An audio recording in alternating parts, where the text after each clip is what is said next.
Paul battle-shocked Buckingham has been transformed into safari park over these last 3 weeks. A veritable menagerie of beasts, elephants and gorillas has been prowling the medieval streets, looking for unsuspecting voters to devour with their charms. There's even a monster raving loony flapping his wings like a windmill.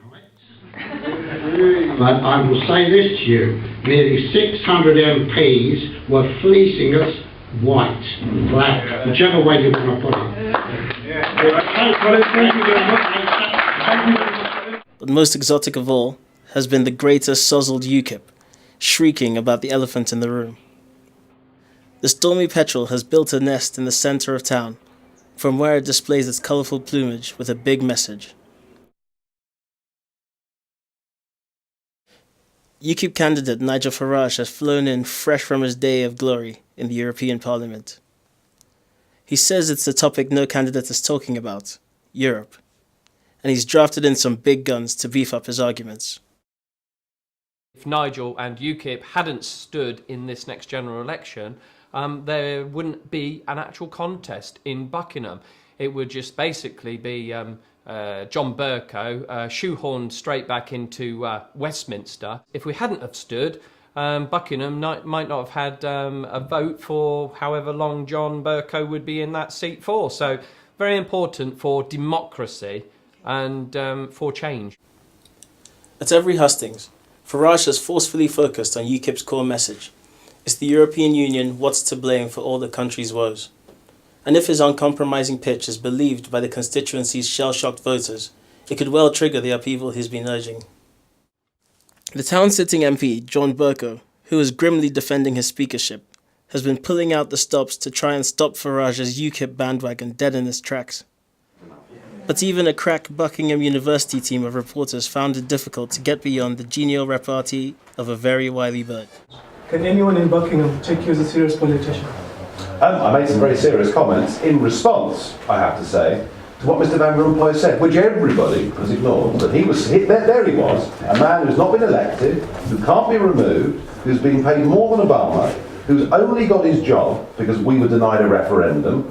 The reaction I've had in Buckingham on the doorsteps from people is, wow, I didn't know anything about this guy. Some would say you are a carpetbag candidate to stand in Buckingham. Are you merely peddling your own ambitions?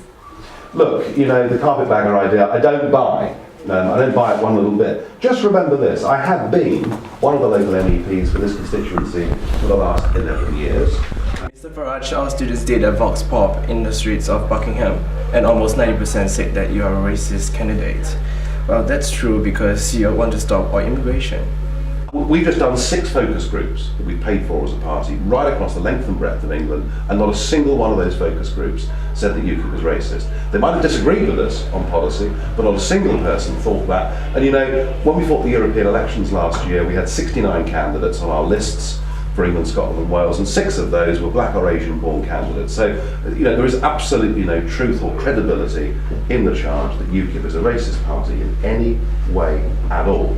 I think the fact that we're heading, through our open border policy to the whole of Eastern Europe, the fact we're heading inexorably for a population of 70 million is something we should talk about, and I don't think that's desirable. In the unlikely event that UKIP does win a majority, are you seriously telling us that you'll get Britain to withdraw from the EU? Well, I don't think we're going to win a majority in this general election, I mean, let's be frank about that. But we did come second in the European elections, which, for a party that's not been around very long, wasn't bad going. We're not going to form a majority in this election. However, we are a growing force in British politics. The big parties do fear us, and they fear us because a number of their own supporters agree with our agenda. The most likely way that Britain will free herself from this European mess is not by UKIP winning a majority, it's by us becoming big enough to force Labour or Conservative into giving us a free and fair referendum so that we, the British people, can decide our own future. What is so wrong with women wearing the burqa? Well, the point is, we're not calling for a total ban on it. I'm not saying walking down the street we should dictate as a state what people do or don't wear. I never ever said that.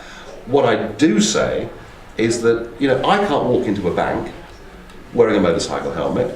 I can't these days wear a balaclava going round the London Underground, and the law should be the same for everybody. Women who cover their faces, or who are forced to cover their faces in many cases, are suffering a huge disadvantage, and we shouldn't just turn a blind eye to that. I want us all to live here under one law. I don't want division and multiculturalism. Let's all live together happily in one country.